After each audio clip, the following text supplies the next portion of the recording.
Yes, it's sad to belong to someone else when the right one comes along. Very, very, very, very, very retro reference. Posted that song on Twitter earlier. And because this is YouTube, if Rhino content IDs me for that, I'll just run the song scrubber and that whole thing will sound like I was singing underwater.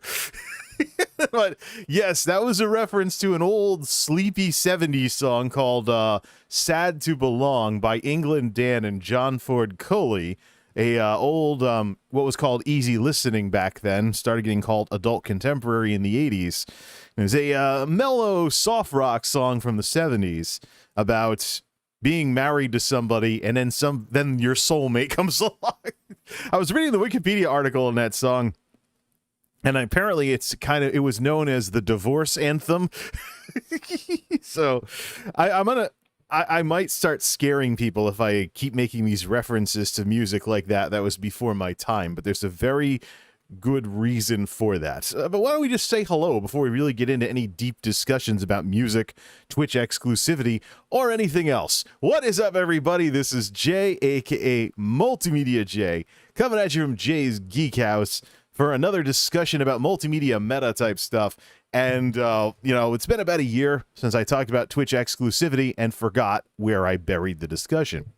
So now that Twitch exclusivity is becoming something that people are on the warpath against as YouTube streaming continues to develop, I'm over here like, look at all these Johnny-come-latelys bad-mouthing and poo-pooing Twitch exclusivity when I was talking about it a year ago. Hey, wait, where was my discussion from a year ago? Oh boy. Let's finish talking about the song first. So, Sad to Belong, England Dan and John Ford Coley. It's, I think that's how you say it. Same guys that did the song, I'd really love to see you tonight. You'll hear it if you listen to 70s soft rock on Pandora or yacht rock or something like that.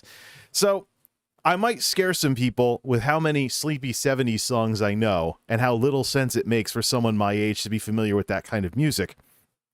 But it's a thing with my parents, and it's a thing with my folks. The 70s were before my time, indeed. But my folks and my parents listened to a lot of 70s music, and they often tuned into 70s stations on the radio, because even when I was a little kid in the 80s, there was still plenty of 70s songs on the radio, as, much like in today's world. There might be songs from a decade or two ago. Fans pointing the wrong way. Hold on. Yeah. A little too far away from me. I don't want it to blow into the microphone, but I do want to get some air. There we go. So, radio stations have decades and things like that, and sometimes the previous decade makes appearances on whatever the current decade it is and things along those lines. So 70s music in the 80s was no exception. So I'm familiar with this because I don't know why my folks had a phase that they went through when I was little, where they were listening to soft rock and elevator music and things along those, maybe not elevator music, but definitely soft rock, easy listening, adult contemporary, whatever you want to call it, yacht rock, etc. So because they had the radio stations on the dull, sleepy 70s stuff a lot of the time, also country and some other stations they kind of had little fads with, I'm very familiar with that genre of music, even though I would not have listened to it for any, under any other circumstances. So strangely enough, and this is one way, parents, that you can mess with your kids, have some weird obsession with a strange genre of music when your kids are little, get them used to it, and then they might associate that strange genre of music with their childhoods later on. The childhood nostalgia and everything. People say that McDonald's, for example, caters to young people and things like that. And they want you to associate McDonald's food with being happy as a kid. Well, my folks being what they are, my dad and my stepmother, and my parents too, my dad and my mom, before my mom passed away, they found a way to associate sleepy 70s music with childhood for me. Oh, congratulations, you darn boomers. Well, that's the world that we live in, ladies and gentlemen. So yes, when I saw the wailing and gnashing of teeth from folks who have the very strict Twitch partner contracts that say you can't stream anywhere else, and they're complaining about missing the boat on the rise of YouTube streaming and YouTube taking its place as some pretty decent competition to Twitch, even if it's not doing so through being a streaming platform, as this has been a thing. And as I've seen all this, it just jogged my memory. I was like, this sounds like one of those sleepy old 70s songs I remember hearing on the radio when I was little. Oh yeah, sad to belong to someone else when the right one comes along. Woo-hoo-hoo! Boy, is this a nerdy parallel to that. And so that is why we're going to be talking about Twitch exclusivity tonight. Last go around, I talked about Twitch exclusivity indirectly under the guise of the Twitch affiliate program versus the world. I mean, you think about the Twitch affiliate program and the stuffy exclusivity, that's unique to Twitch. The Twitch affiliate program and the stuffy exclusivity is something that you'll run into with Twitch. Simple. Oh yeah, speaking of Twitch, I forgot to add tags. The last stream I brought over. We'll add that afterwards. Oh yeah. So write myself a note. Oh wait, there's no paper. Everything's digital nowadays. Notepad? No, just kidding. I'll take care of that afterwards. But yeah, stuffy exclusivity is something you'll find with Twitch. And quite frankly, this is something that I thought was going to happen. I was wondering when some of these Twitch streamers were going to wake up to the garbage that the platform puts people through. And how Twitch is so good at marketing that they will snooker people like nothing. We talked last time about no self-promotion, this part of Twitch culture, or whatever you want to call it, where streamers are paranoid about the fact that literally any other person in the world besides them could be a content creator. And, you know, they may want to talk about what it is that they're doing if your chat's getting chatty. And you're like, hey, everybody, what's everyone into, blah, blah, blah, or something along those lines. You know, and that's one of the reasons why one of the streamers that I support, Vindalia, one of the reasons why I support her channel, she's an ESO streamer, she's a chill streamer, her streams are very relaxing, very fun to tune into at the end of a long work night on night shift. But another thing she does that I really like is that she will actually talk with content creators in her audience about what their streams are while she's streaming. You know, that little taboo and stuff like that. And you know what? Not everybody who likes Vindalia is going to like what I do. Matter of fact, I think very few people who like what Vindalia does will like what I do. I'm probably too wound up for most of them. I'm probably too much like a talk radio jock compared to, you know, ESO chill stream and stuff along those lines.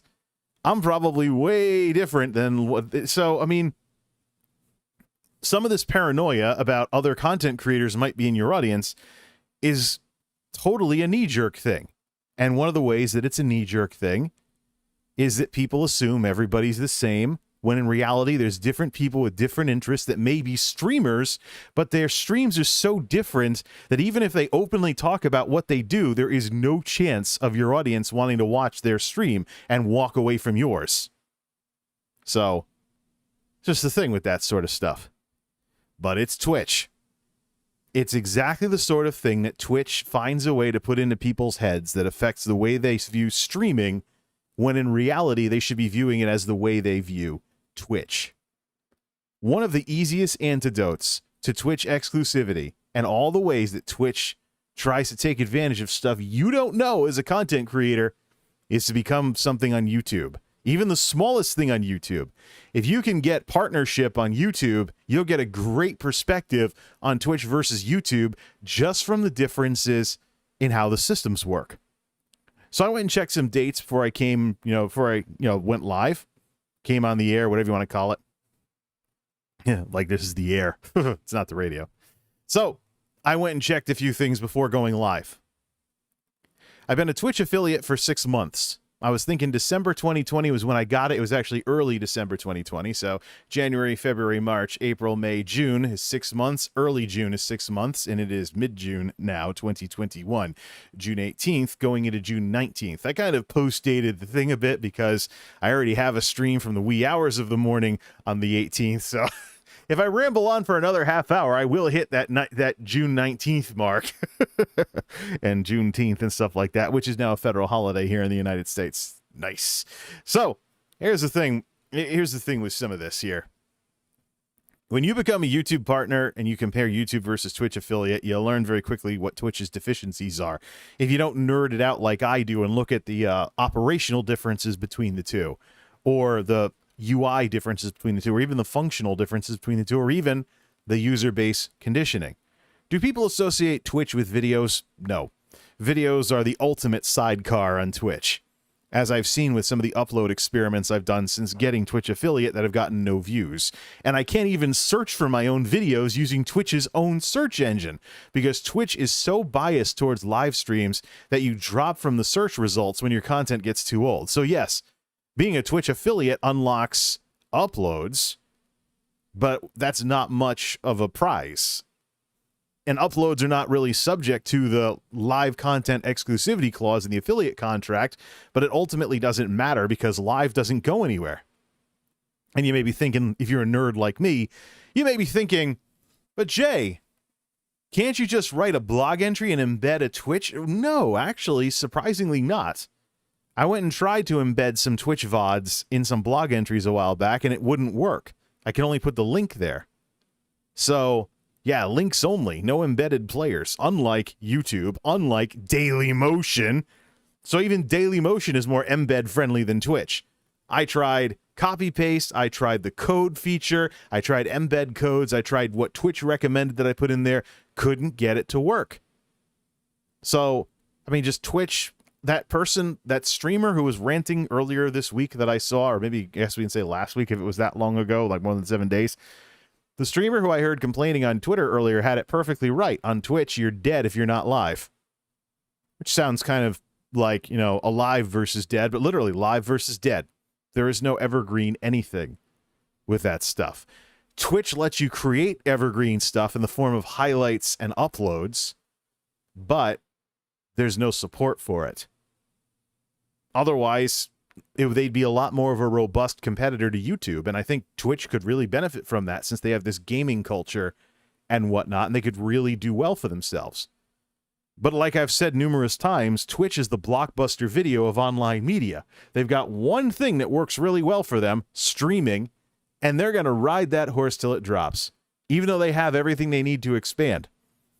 You know, they would just rather do expansion categories within streaming than expand into more video stuff. Or at least that's what it looks like. Quite frankly, I don't even think I should try to understand Twitch anymore. But here's the thing. So with Twitch affiliate, I have the 24-hour cooldown. But I'm seriously thinking, Twitch affiliate has done next to nothing for me. I could put in a ticket to exit the program. Let me just open something up here. I could put in a program to exit. I could put in a service ticket to exit the affiliate program, but there's a couple of things like priority access to transcoding and some other stuff for Twitch affiliates. There's also subs, bits, and cheers, and the only way to access Twitch Prime. So if somebody wanted to use a Prime Gaming sub to support my channel, they could do so indirectly through Twitch. And it's a really good thing, by the way, for people who maybe you're not into Twitch, but you like YouTube. You want to support what I do for free to the tune of $2.50 a month? Make a Twitch account, even if you never use it, and go over there and sub to my channel on Twitch with your Prime, if you're an Amazon Prime person. That's one of the rather bizarre ways that things that's available should anybody ever want to do that. But if I go to my creator dashboard on Twitch right now and I open up insights, I don't see anything too terribly exciting. Now, I've looked at the affiliate contract and I've seen where the main option, the main remedy that they give themselves to not pay me, but they're not going to pay me nothing. We did the math last time we talked about this, and I highly recommend you check out the replay of the stream that I did on this in 2020, despite it being with the old camera. But because Twitch is so heavily focused on live, and they're so incredibly terrible. Yeah, let me just check a few things. They're so incredibly terrible with after the fact stuff, and of course they have a not so interesting flat CPM and garbage like that. If you're a Twitch affiliate and you're not getting any viewers and you're grinding away and it's not doing anything for you, you'll probably never get paid. The threshold is $100. The threshold, let me open up YouTube Studio here. The threshold is $100 on YouTube and Twitch. So that way we're not chasing pennies here. But let me just check something with my own analytics. Bookshelf, Firefox, bookmarks, just something that shows me money. Money views, ad blocker ratios, etc. Let me get lifetime, or let me just get it down to just money, not monetized playbacks. Give me estimated revenue. Your estimated revenue. Give me total money and whatnot, and take off the other stuff. Do that, and let's set it by month. Yeah, and let's set it by month, and let's go to lifetime and go back to 2016. It's going to take a while to load all the numbers in. I think the way it was by Thanksgiving. By Thanksgiving of 2016, I was eligible for a payment. Yeah, that looks about right. Yeah, that looks about right. Let me check the money thing. So, yeah, I monetized in May of 2016, and let me just 5/1/16 to 12/1/16. Let's just do it that way. I think that by Thanksgiving, I had already made enough money to be eligible for a payout. So in less than June, July, August, September, October, November, so in less than 6 months, I was able to.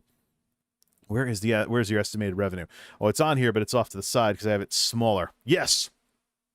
By Thanksgiving, I was eligible for the first $100 payout by monetizing mostly tech videos in 2016. So, see, May, June, July, August, September, October, November. No, June, July, August, September, October, November. 6 months. This is the scuba diving thing, by the way. 1, 2, 3, 4, 5, 6, 7, 8, 9. Something I read in a scuba book once. So in the time that I've been a Twitch affiliate, 6 months, I got on YouTube in 2016 eligible for my first payout as a YouTube partner, with only a partial, by the way, month for the month of May. With only a partial month for the month of May, because I believe it was in the middle of the month that I first turned casual monetization on. So YouTube was able to get me to that first payout in 6 months with what they had to offer back then. Twitch has failed. Twitch has 100% failed. So in the same time period, Twitch affiliate has done nothing for me. It has basically amounted to a wasted sub along the way for Logan, I think, and literally pennies of ad revenue between live and after the fact. It's just, is it even worth it? That's the thing. So you look at the affiliate contract and whatnot, and Twitch affiliate. I could probably, I could flub the embargo period and just send streams directly to YouTube and turn them on and see if I ever get confronted on that or kicked out of the program. But what would Twitch really be gaining from that? They would, if they kicked me out of the affiliate program, they wouldn't be able to put ads on any of my streams on Twitch anymore. So now I can stream ad-free on Twitch. So what would they gain from that? Do they really want to start a big squabble over pennies and stuff? That's the thing. So, but I hope this is a great example of just the utter weakness of Twitch affiliate. When you sign up to be when you sign up for the monetization programs on these platforms, you're tying yourself in with the business decisions that your platform has made. On YouTube, you're tying yourself in with a strong evergreen presence, a robust search engine, the ability to embed videos on all kinds of external websites, and all kinds of things that are just way more of a complete package besides just streaming. And but on Twitch, it's all about when you're live. Do you get subs? Do you get bits? Do you get donos? Because ad revenue is such a joke on Twitch that Twitch streamers actually are arguing about things like mid-rolls versus pre-rolls. There's actually an argument about ads and stuff. And the reason why there was an argument is because Twitch can't get its streamers to want to run ads without relying on maybe some misinformation going around that, oh, there's going to be mid-rolls if you don't run enough of them or something. Or maybe you'll benefit from, no pre-rolls and stuff, because pre-rolls cause people to bounce from your stream. So it's conjecture and speculation and theory crafting that is the only way that Twitch can get streamers to even care about ad breaks. You know, with what I do when I, play a game on Twitch or something, I might just during the start soon screen or be right back screens run ads, but I see no real just to shut off the pre-rolls for anybody who stops by. But I don't really see any reason, especially when you consider this. What if you start out, nobody's watching it, so you're running ads so the people showing up don't get pre-rolls? Those ads don't get any impressions, so you never make any ad revenue. And even if you did make ad revenue off of Twitch, flat CPM, as opposed to the dynamic ones of YouTube. So it's not interesting, not really worth chasing after. I mean, you're chasing pennies if you chase ad revenue, unless you're a humongous channel and you have a very interesting Twitch partner setup. So where's the drive? I mean, there's people that say nice things about being a Twitch affiliate, but those people, very often, you look up their backgrounds, they don't have backgrounds on YouTube. They just really think that they've accomplished something big by being a Twitch affiliate because that's the first thing they've ever done in online media. And with how streaming tends to suck away your free time, let me go to Twitter here. While streaming tends to suck away your free time because of the time commitment required, because you're tied to a time slot, you get wrapped up in, you basically have no chance of ever seeing the world beyond the Twitch bowl that you are swimming in. So you have no chance. So, I mean, Twitch exclusivity and Twitch affiliate, I mean, it's nonsense, but the biggest antidote against Twitch's exclusivity nonsense is to just become a YouTuber and make videos to the point where you can get monetized. But it might take a while in today's environment, but think about it this way. You know, there's people on Twitch that have been streaming for years. Let me just type Twitch affiliate proud, lowercase on the proud. Let's see how many people latest are proud that they've gotten Twitch affiliate. And let's see here. We've hit Twitch affiliate after our, let me just see. Let me just start looking up some Twitch streamers here. We've hit Twitch affiliate after our first D&D campaign. Oh, they do have a YouTube channel. Okay. Well, that's a fluke right there. Someone's proud of me for becoming a Twitch affiliate. Twitter.com. Not even recognizing, not even plugging their Twitch channel in their own Twitter. Affiliate on Twitch. I'm so proud of you. You know, I don't want to dig around in all this stuff on stream, but I can tell you that, I mean, the only reason you would be psyched about getting Twitch affiliate is because you have no experience with anything else, and you're just glad you got something. Which I'm sure is one of the intended effects of Twitch affiliate. But of course, it brings along with it the nasty side effect of exclusivity hidden in that contract with, 24-hour exclusivity period. And so basically, Twitch wants your free time that you could use broadening your views on, on online media and getting experience with other formats to be completely sucked up by streaming on their platform. And there are plenty of useful idiots, particularly on Reddit, who help keep this ruse alive. Twitch grinding. See what the latest thread is here. To everyone out there that's grinding, this is from a year ago. Is there any... I should probably search inside of Reddit, inside of Twitch. Keep grinding, keep grinding. This is from July of 2020. There's got to be something newer. Twitch. I'm not even logged in on this browser. Can I search just Twitch? Let's see. Well, we just type what we just typed there. Twitch grinding. Is there a newer grinding thread? I finally ground to affiliate status. Yeah, so... yeah, I mean... So Twitch affiliate, nothing special. So what has it done for me? Almost nothing.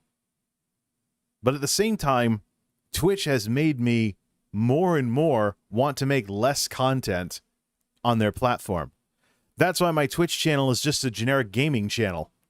And not only is it a generic gaming channel, but I'm only going to play video games with original soundtracks because of Twitch's perennial problems with DMCA.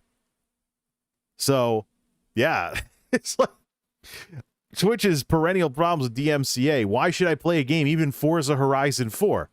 It has a licensed soundtrack. Now you can turn the music off, but there's still little loops of the music that play over the PAs in the game. And for all I know, the music industry, organizations like RIAA, NMPA, etc., is targeting organizations like those. Rights holder organizations are targeting Twitch with automated systems. I wouldn't be surprised if there was a false positive from the Horizon Festival PA music loops. So, I mean, you can put it in streamer mode and the stuff from Hospital Rhythm and Hospital Drum and Bass will play, but I bet there's something out there that's going to false flag somebody and they'll get DMCA'd somewhere for that from playing Forza. So, no, or for me on Twitch, original soundtrack games only. If the game has a licensed soundtrack, I'll stream it on YouTube. If something flags, we run the song scrubber, and it looks like the stream had a little lag at that point.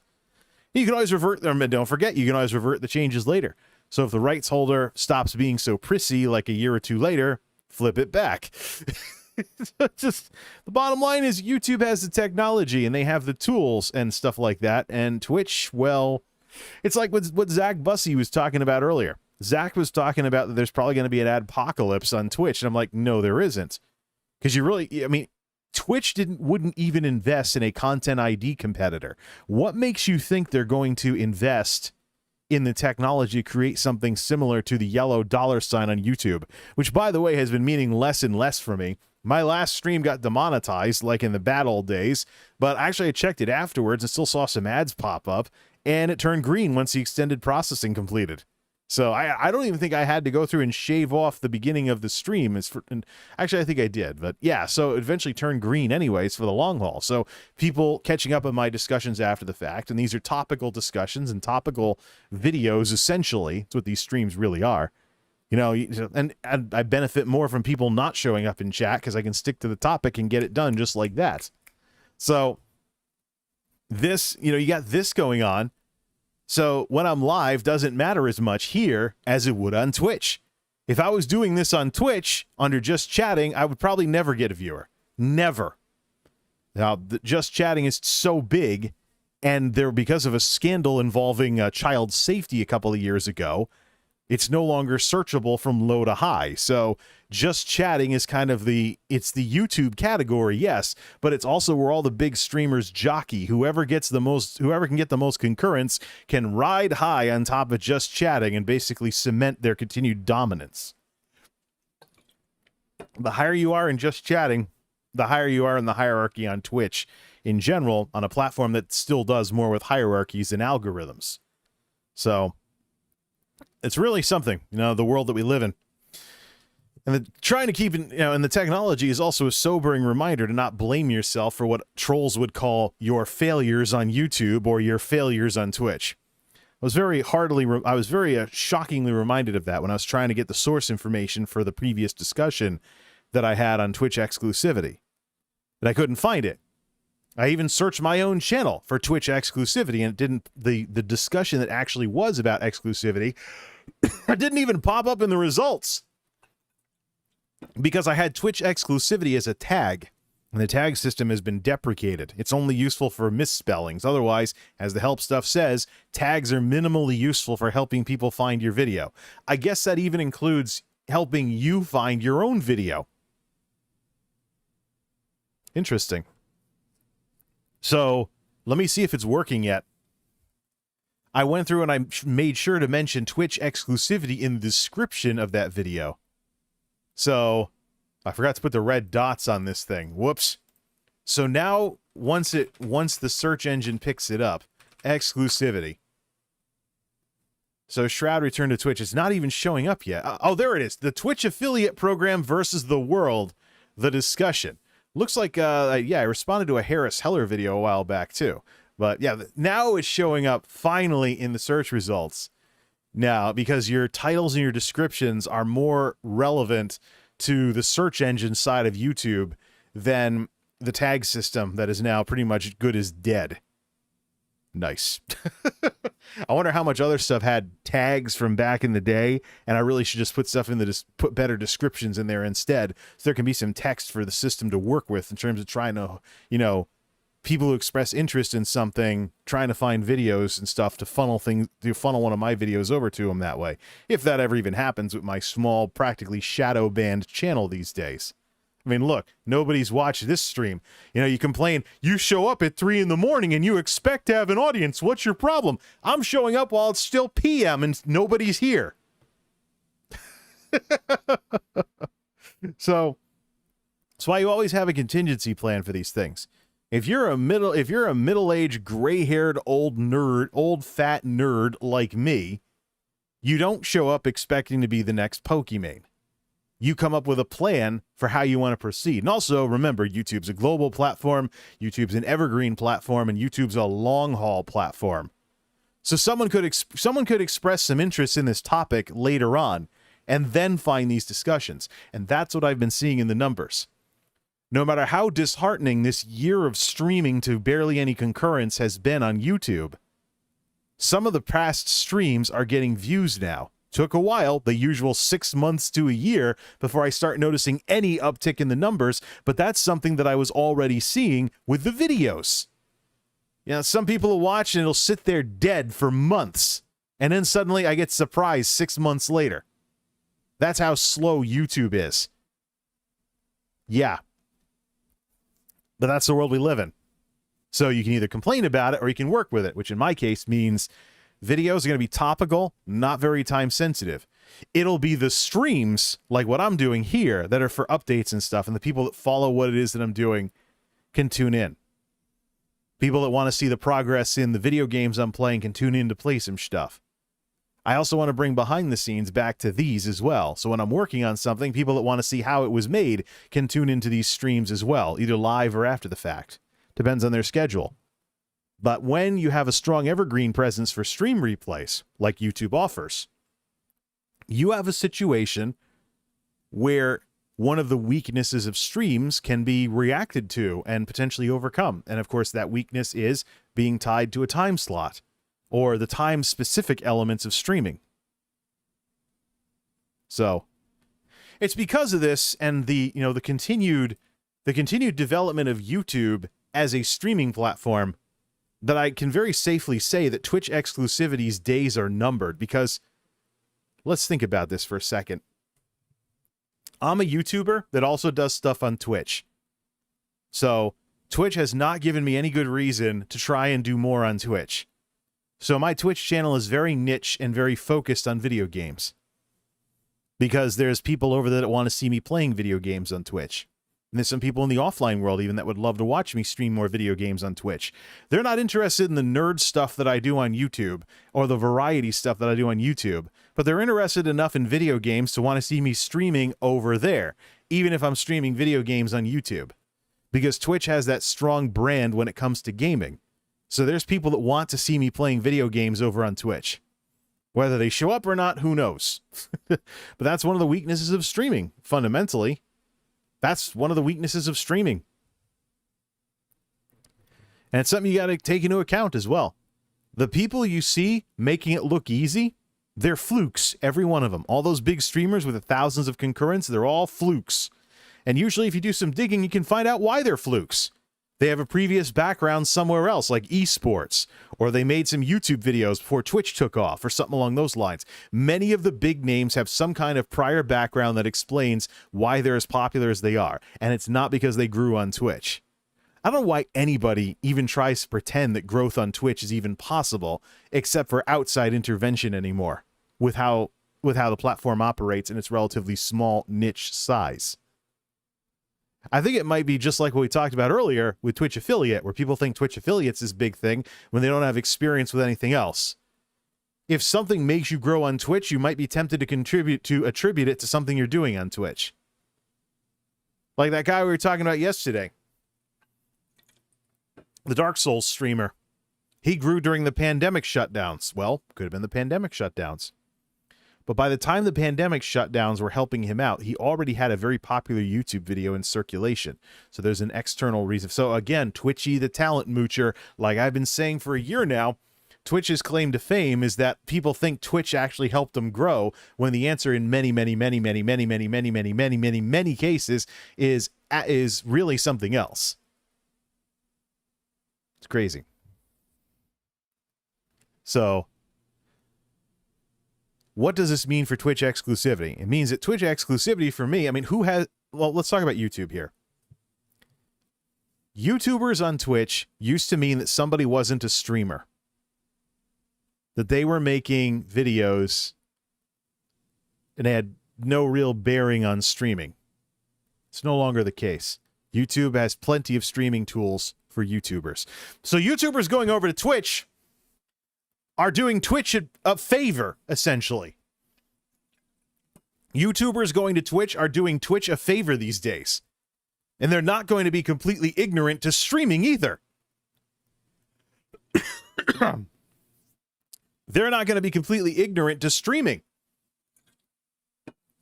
So, YouTubers going over to Twitch are deciding that something that they want to put over there is worth putting over there, as opposed to having it all on YouTube. Twitch should be catering to YouTubers a lot more than it is, and I don't think the exclusivity of the current Twitch affiliate program is compatible with that. Let's take my situation. I have no reason to stream on Twitch. None. Except for deficiencies with YouTube. There are certain games and certain companies' games that I want to stream on Twitch, and games with an original soundtrack I think could be used to stream on Twitch. There can actually be some kind of content on the channel. And that's the extent of it. I cannot justify really getting heavily involved in Twitch anymore, aside from video game streaming of a certain type of game only. Which means the channel is going to be very focused. My Twitch channel will be very focused and very focused and not very diverse. It'll be games I want to play. Excuse me. It'll be games and stuff. Very focused and very simple.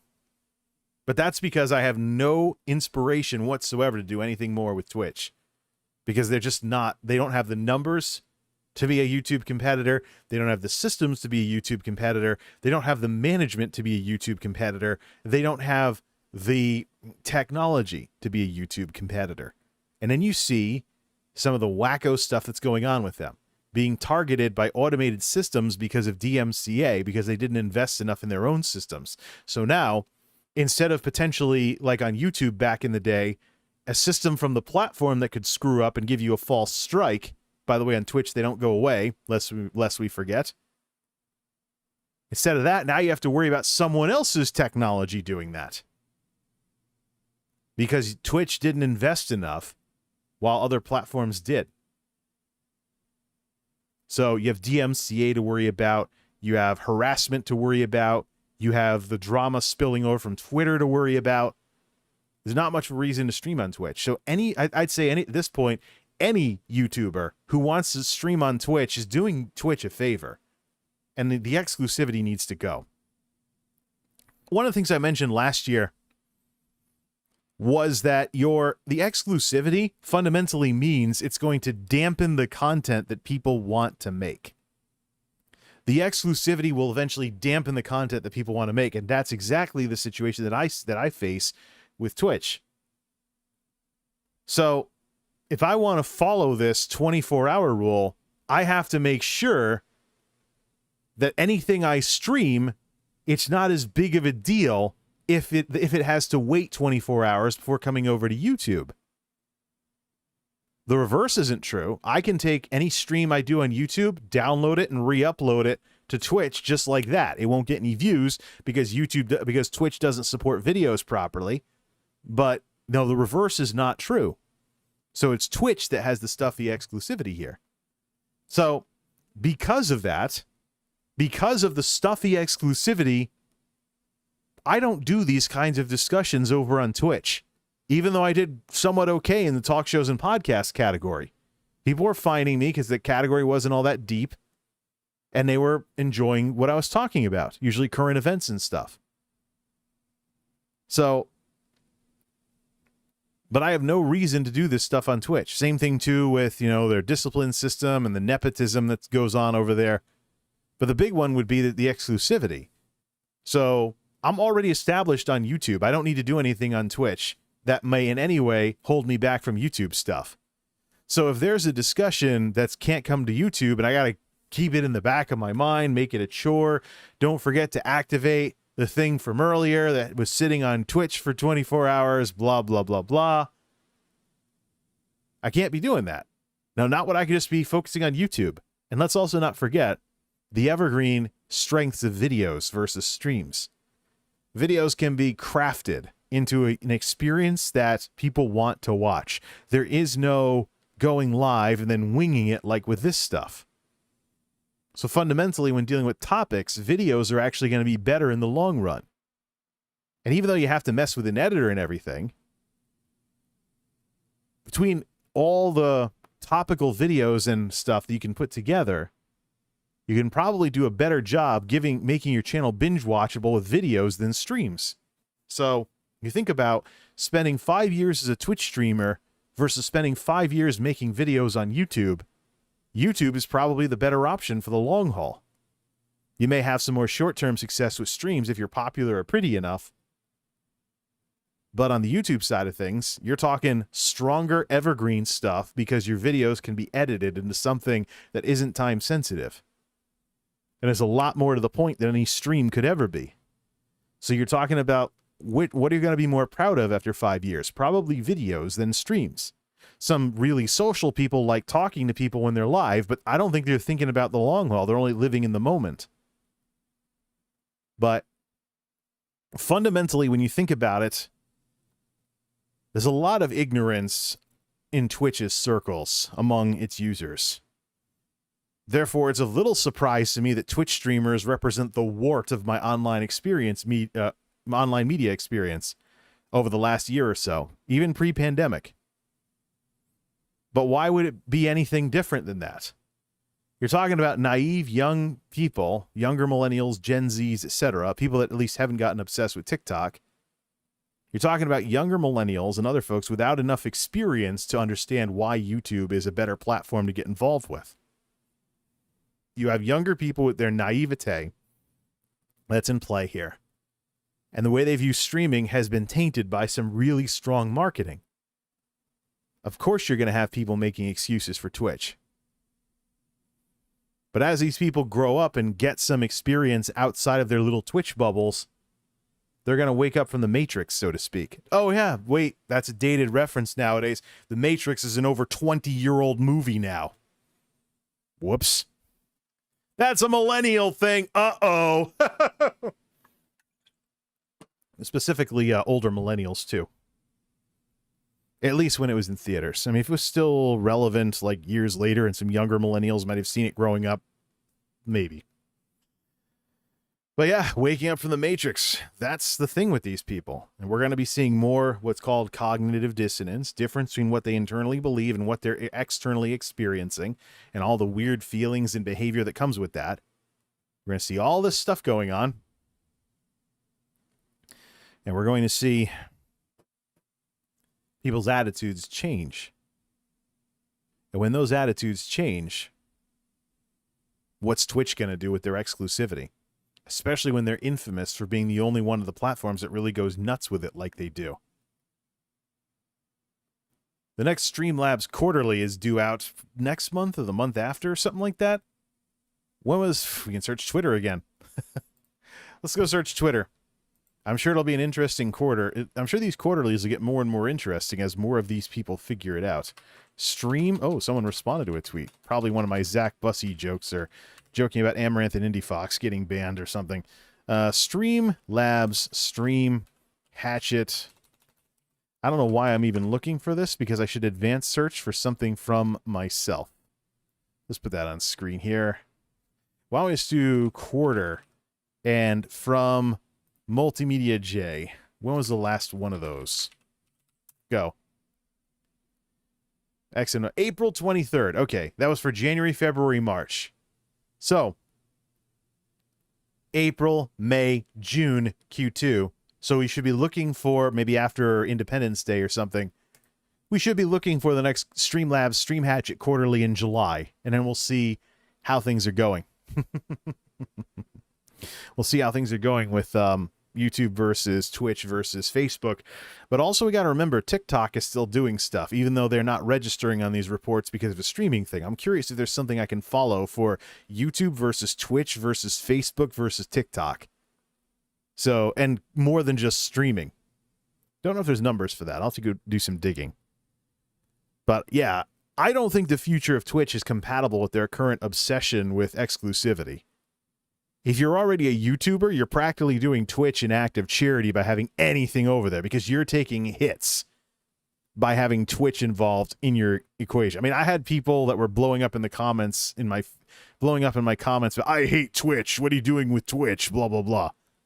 And there's probably people who won't watch any of my videos anymore because I actually did give streaming a try, and, well, that's how close-minded they were. But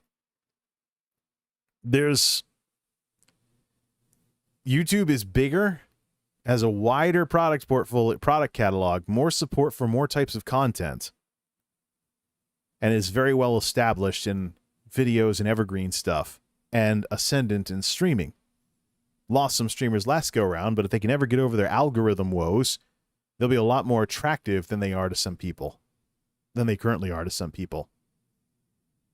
So I don't think Twitch exclusivity has much of a future. The question is, when is it going to wither away?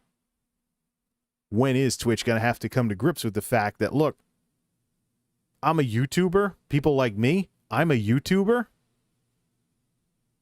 I do stuff on Twitch, so there'll be something on my Twitch channel. There isn't much of a reason for me to do anything else there. Let's rattle them off. No emphasis on evergreen, not even for the VODs. People aren't conditioned to want to watch VODs or videos or uploads. The system doesn't support uploads. The search engine doesn't support uploads. And the search engine won't support your other stuff either once it's more than X amount of time old. So if you do something topical like what I do on YouTube, it will eventually end up with no views because the search engine will not even look at it anymore after a certain period of time. So there's that. There's flat CPMs, complete garbage, versus dynamic CPMs. I'll probably never get paid as a Twitch affiliate, despite being so-called monetized. Overemphasis on live means you are tying yourself up too much with the weaknesses of live streaming and setting yourself up for all the frustrations that come with that, hence the wound-up nature of many, many Twitch streamers who I'm often, the outsider, shocking them with my strange points of views, according to them. At least the way they think. Yeah.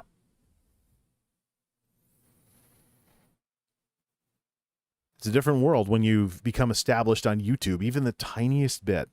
It's the antidote to any marketing schmooze nonsense that Twitch affiliate or Twitch could spoon feed you.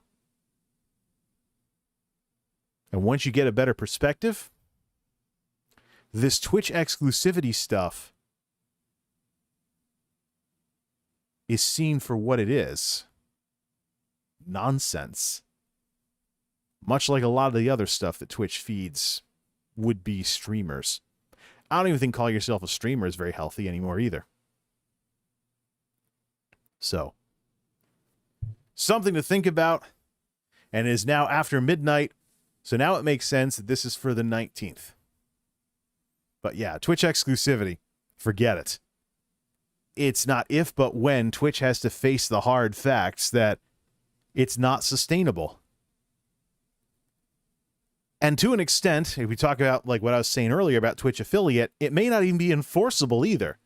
Because I could start flubbing the 24-hour period so that people on YouTube stop seeing stuff a day later. What's Twitch going to do? Their main remedy is to not pay me, but I'm not making any money because their program sucks. What are they going to win from that? And if they kick me out of the affiliate program, they can't place any more ads on my streams. So whatever, right to monetize type stuff, which is what Twitch affiliates not making hardly any money, Twitch affiliates not hardly making any money, you're kind of falling under with this whole thing because ads are so woefully behind bits, cheers, and subs. You have all this going on. What is there to even chase after? Yeah, it's a legal agreement, but what does Twitch really gain from even giving a darn if you stay small?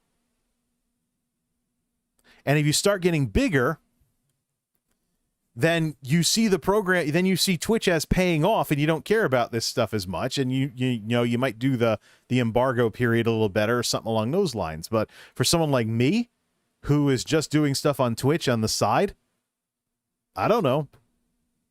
I'm not going to test it anytime soon, but it's just not interesting, and it's not enticing, and I'm not going to encourage anybody to want to become a streamer, and I'm not going to encourage anybody to want to become a Twitch affiliate. Streaming has weaknesses. There's too many people streaming, and Twitch is too tied in with the weaknesses of streaming, as well as having too many streamers. There is no reason for me to do anything on Twitch, but I want to have a channel there, so I have some stuff, like play some stuff, that's going to be there and then come over to YouTube a day later, if I even want to bother with that. So what exactly does Twitch affiliate really accomplish? What exactly does the Twitch exclusivity really accomplish, except for hurting Twitch? Because I can basically say, no, Twitch is not my priority in terms of where I do stuff. Because of the stuffy limitations, the inferior technology, and the inferior systems for things like DMCA that is inviting the wrath of rights holders that are investing more in technology than Twitch is with the crawler systems that are sending out those DMCA claims we keep hearing about. What reason do I have to do anything besides generic game streaming on Twitch? So, what reason do I have to be anything besides a cookie-cutter game streamer on Twitch? There is none. Content limited. Multiply that by every single other content creator who has figured this out. And you see, Twitch has a real big problem on its hands. No wonder they keep getting into weird stuff like, oh, look, people are licking microphones for donos. Should we ban them? Well, Indie Fox and Amaranth got banned today, so. I mean, when you wake up from the Matrix, that is the Twitch Bowl effect, it is not a pretty experience. Somebody has to speak up about this stuff. And if people want to blow me off because I do this kind of stuff, look, I'm a nerd, and I've been a nerd for decades. And I was a nerd in the 90s when grunge culture was more popular among the adolescents that I was going to school with at the time. I am very familiar, very, very familiar with what it's like for nobody to listen to me, nobody to like me, and for me to be the most unpopular person around. It is nothing new for me. But ask yourself this one question. Is what I'm saying worth taking into consideration? And let's leave it at that. Till next time, this is MultimediaJay signing off. Thanks for stopping by.